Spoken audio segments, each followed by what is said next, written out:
Shalom Aleichem, meu irmão e minha irmã, como vão vocês? Que Hashem vos abençoe em nome de Yeshua. Hoje vamos falar sobre Rosh Hashanah e vamos estar preparando a vida dos irmãos para a festa que se aproxima. O tema do nosso vídeo hoje é a importância dos inícios. Rosh Hashanah significa cabeça do ano, mas também significa, a palavra Shana significa mudança, então fala de uma mudança de mente que gera uma mudança de atitude. Essa mudança de atitude está ligada com aquilo que o Rabino Shaul falou lá em Romanos 12:2. Não vos conformeis com esse século, mas transformai-vos pela renovação do vosso entendimento, para que experimenteis qual seja a boa, agradável e perfeita vontade de Elohim. Você vai perceber aqui que a vontade de Elohim ela não é conhecida, ela é experimentada.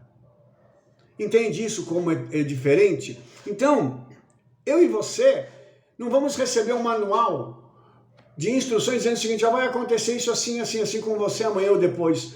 Nós vamos experimentar os desejos do Eterno em nossas vidas através da obediência. Entendeu? E quando a nossa mente for restaurada, e essa restauração ela tem início em Rosh Hashanah, porque em Rosh Hashanah é que há esse impacto na nossa vida. E por quê? Porque segundo a tradição judaica, esse é o dia em que nosso corpo carrega o gene do ano em que ele foi concebido. Então, é como se nós retornássemos para o início das nossas vidas, para que as informações contidas nos nossos genes, elas possam estar potencialmente latentes em nós. E isso prepararia a gente para o próximo ano, entendeu? E isso também seria uma forma de nós prepararmos as palavras que nós haveremos de dizer, ou haveremos de dizer para o próximo ano. Mas a palavra só adianta? Não.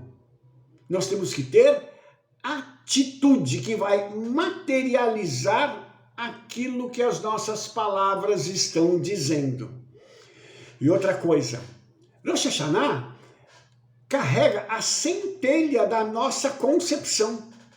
Então, esse dia, ele é o dia em que nós vamos ter tudo potencialmente nas nossas mãos no momento que nós fomos criados. Saúde, vida, destino.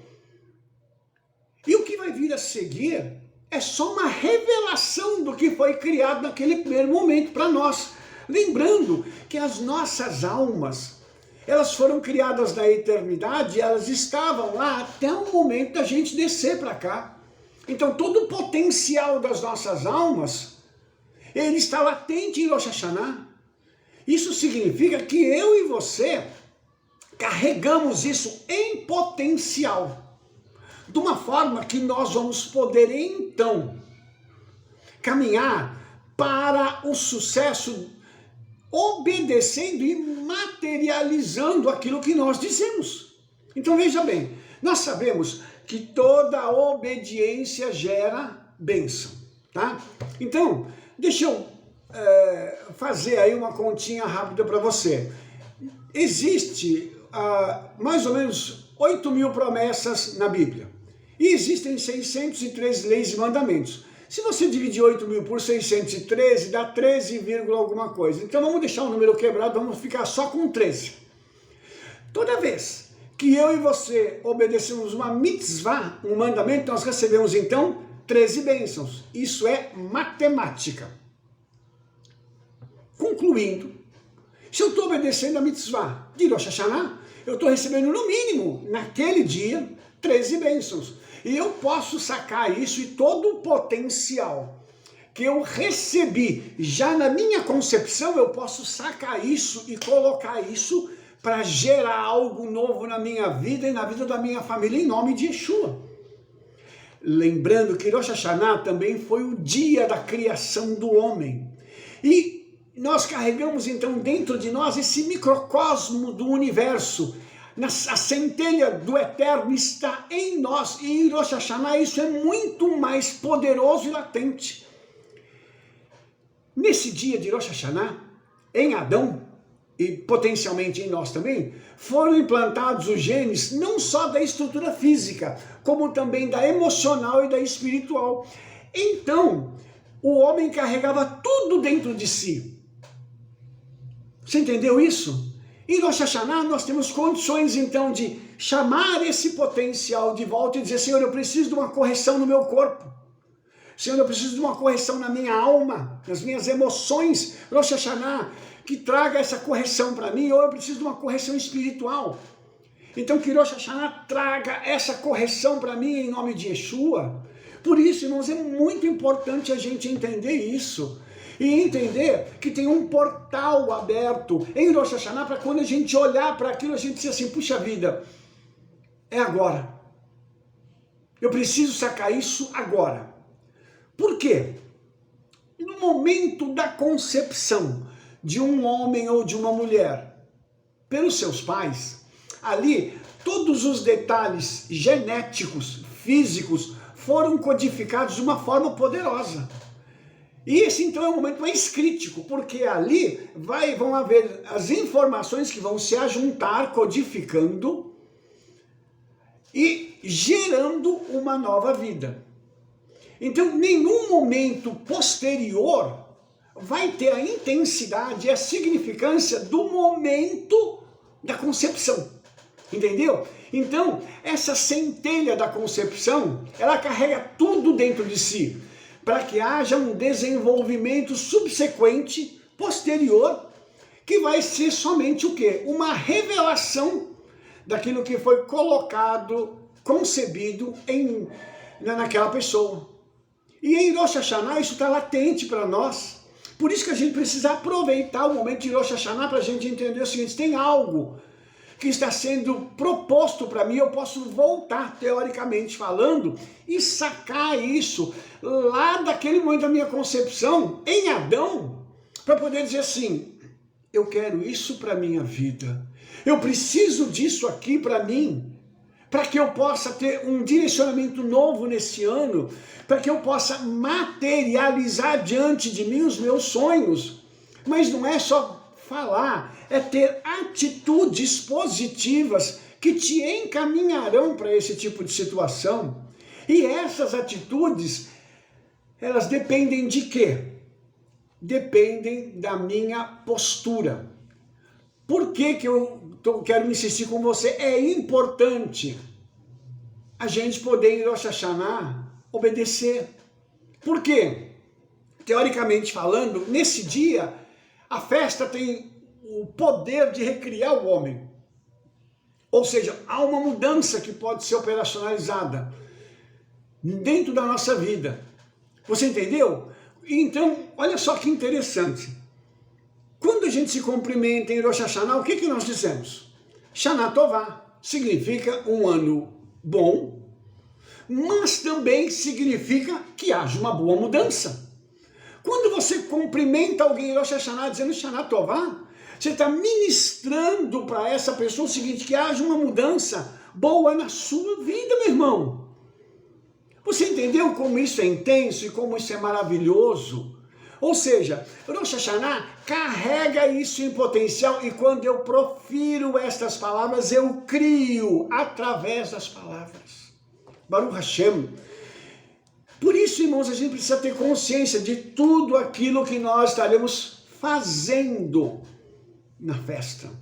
Entendeu? A nossa atitude na festa, ela tem que ser uma atitude pensada. O que eu vou fazer? Quais os potenciais que eu quero trazer de volta? O que eu quero operacionalizar no dia da festa? Para onde eu quero ir e onde eu quero chegar? E quando você disser Shana Tová, uma boa mudança, que isso comece a acontecer na sua vida. Entendeu? Então eu quero mostrar para você também uma outra coisa que eu acho que é muito interessante. Tem um padrão aqui que eu acho que é excepcional na Torá. No dia de Rosh Hashanah, não somente Adão foi criado, como também nasceram Abraham, Isaac e Yaakov. Os três nasceram em Rosh Hashanah. Então eu queria pegar um pouquinho de cada um deles para a gente entender o que Rosh Hashanah tem também de padrão que a gente pode sacar. Primeiro, quando a gente fala de Abraham, né, o nosso patriarca, isso tem para ensinar algo interessante para nós. Por exemplo, Abraham, ele é conhecido como Ish Chesed, ou o homem da bondade. Em Rosh Hashanah é tempo da gente, então, exercitar a nossa bondade. É tempo de haver uma retificação de bondade na nossa vida.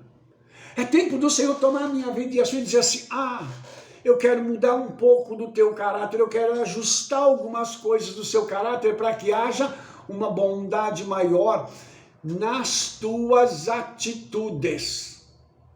Porque bondade, irmãos, a gente não expressa só com palavras, a gente expressa com atitude. E as atitudes, muitas vezes, falam mais do que palavras. Por isso é importante a nossa atitude ser transformada, entendeu? Quando o nosso caráter é alterado para melhor, a nossa atitude, subsequentemente, será diferente. E nós teremos condições, então, de ter uma vida diferenciada. Aí depois, nós temos o patriarca que nasce após, que é Yitzhak. Yitzhak era uma pessoa que simbolizava a nossa avodá, tá? O nosso trabalho, a nossa oração, o serviço ao Eterno. Agora, olha só que coisa espetacular isso aqui. Ele consegue buscar harmonia nisso tudo e ele entrega-se por completo a seu pai. Então, Yitzhak ensina para nós que, além da bondade de Abraham, existe uma entrega. Uma entrega que está baseada na oração, no serviço ao Eterno. Então, quando eu e você paramos para a gente pensar nisso, o que nós vamos tirar de conclusão? Puxa vida, a bondade que o Eterno tem trazido sobre mim me leva a orar mais, a servi-lo mais e a me entregar. Por quê?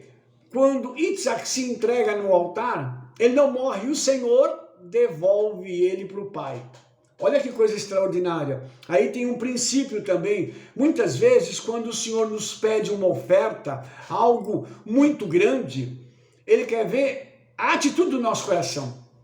Será que nós somos capazes de entregar aquilo para o Senhor? Será que nós vamos ter coragem de abrir mão daquilo que era tão importante para nós? Pense em Abraham. Pense naquele homem que tinha só um filho, que tinha nascido através de um milagre, agora entregar o filho para o Senhor através de um sacrifício. Que absurdo! Mas Abraham fez aquilo. E quando Abraham fez aquilo, Yitzhak, ao invés de morrer, ele volta, porque o Senhor providencia para eles um cordeiro. Olha que lindo isso! Então, Rosh Hashanah é dia de milagres, é dia do Senhor providenciar para a gente livramentos, grandes milagres, e um cordeiro para a gente poder se alegrar com ele. Olha só que lindo isso!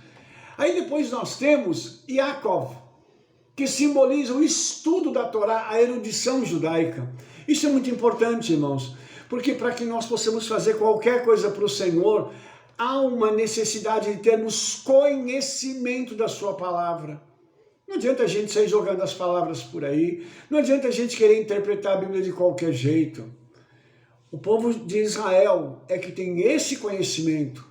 Então nós precisamos buscar nas nossas raízes o conhecimento da palavra do Senhor, porque Yaakov era esse homem da erudição que estudava lá na Yeshiva de Shem, e ele era um homem que estava sempre ao lado de seu pai, ao lado de seu avô, recebendo a instrução da palavra do Eterno.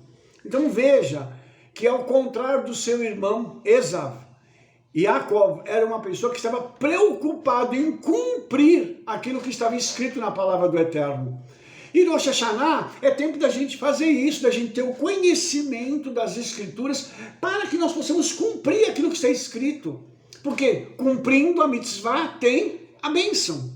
Lógico que a gente não vai pensar na bênção, mas ela é consequência da nossa obediência.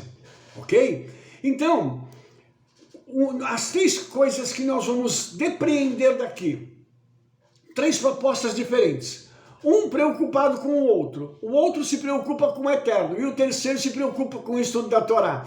Porque Abraham se preocupava com as outras pessoas, por causa da sua bondade. Yitzhak se preocupava com o Eterno, que ele quis sacrificar a sua vida em oração e no serviço do Eterno. E Yaakov preocupado com o estudo da Torá. Ou seja, as três coisas se complementam entre si. Olha como o Rosh Hashanah traz esses princípios que são espetaculares para nós, e só quem participa da festa tem a oportunidade de caminhar e tirar isso da festa. Uma outra coisa que nós precisamos também falar. O shofar, ele vai ser tocado mais de 100 vezes nesse dia. E aí, o toque do shofar, ele vai lá nas nossas entranhas e vai arrancar da gente tudo aquilo que não presta, porque ele equivale à voz do Eterno. E todas as vezes que a voz do Eterno foi citada, foi ouvida na Torá, aconteceram milagres. Então, Rosh Hashanah, quando o shofar for tocado, é tempo de acontecerem milagres. Lembre-se que o shofar, ele tem uma voz, mas não tem palavras. A voz do shofar será ouvida. Então, a voz, ela contém, né, muito mais do que palavras, porque ela é a origem das palavras. E essa voz, quando ela ecoa, ela não só quebra essas barreiras, mas ela também faz com que nós possamos nos posicionar, para que quando nós dissermos as palavras que são necessárias, as nossas palavras levem informação que trará vida e libertação às outras pessoas. Por isso, o toque do shofar é tão importante em Rosh Hashanah, porque ele vem para trazer uma quebra, uma retificação, uma restauração na nossa alma, nas nossas emoções, entendeu? Por isso, durante o Rosh Hashanah, o shofar é tocado tantas vezes, para que esse milagre comece a ocorrer enquanto nós estamos participando da festa, tá? Aí, é uma outra coisa que a gente precisa tocar no outro ponto aqui, né? Nós fazemos referência à voz, não como palavras. E aí nós temos uma outra coisa interessante, quando o Eterno fala com Abraão, que ouça o conselho profético, do versículo que diz, Shema Bekolá, ouça a sua voz, não diz ouça as suas palavras. Tá? Uma outra coisa, lá no livro de Gênesis está escrito que a voz do Senhor era ouvida no jardim, não as palavras. Então veja bem que coisa interessante que está ligada à voz. Portanto, nós vamos parar para pensar nisso, vamos parar para raciocinar sobre isso, que Rosh Hashanah tem algo extraordinário para nós. Quando nós ouvirmos a voz do shofar, algo extraordinário acontecerá em nossas vidas. E para que eu possa encerrar esse vídeo, nós vamos dizer uns para os outros, Gmar Hatima Tová, que sejamos escritos no livro das vidas. Estar escrito no livro das vidas significa o seguinte, que eu tenho aqui a minha vida já linkada com a eternidade, e quando eu sair desta vida e for para a vida futura, eu já estarei pleno no Senhor. Por isso, aqui são vidas, não é vida. O livro das vidas, ele trata da minha vida aqui e da minha vida na eternidade. Portanto, irmãos, que Rosh Hashanah possa trazer para mim e para você essa dimensão, que nós possamos continuar com os nossos nomes inscritos no livro das vidas, e que essa inscrição não seja apagada, pelo contrário, que ela seja confirmada cada vez mais, para que eu e você possamos desfrutar não só das bênçãos do Senhor aqui, mas que nós possamos também na eternidade desfrutar das coisas extraordinárias que o Hakadosh Baruch Hu terá para nós. Porque está escrito que nem olho viu, nem ouvido ouviu, e não subiu ao coração do homem aquilo que está preparado para nós. Rosh Hashanah é só um flash daquilo que vai acontecer, uma preparação para o próximo ano. Que para nós seja um ano doce e bom, um ano maravilhoso, um ano no qual nós possamos estar mais próximos do Senhor e de Yeshua. E que nós possamos ter essa comunhão com Ele, para ver muitas coisas extraordinárias acontecerem. Que esse ano seja maravilhoso para todos nós, em nome de Yeshua. Shalom, shalom, Shavua Tov, B'Shem Yeshua Mashiach. Se você gostou desse vídeo, dê um like aí, favorite e clique no sininho para você receber todas as nossas recomendações. Espalhe para todo mundo o trabalho que nós estamos fazendo. Sabe por quê? Porque nós vamos nos ver no nosso próximo vídeo. Shalom, shalom a todos. Até mais.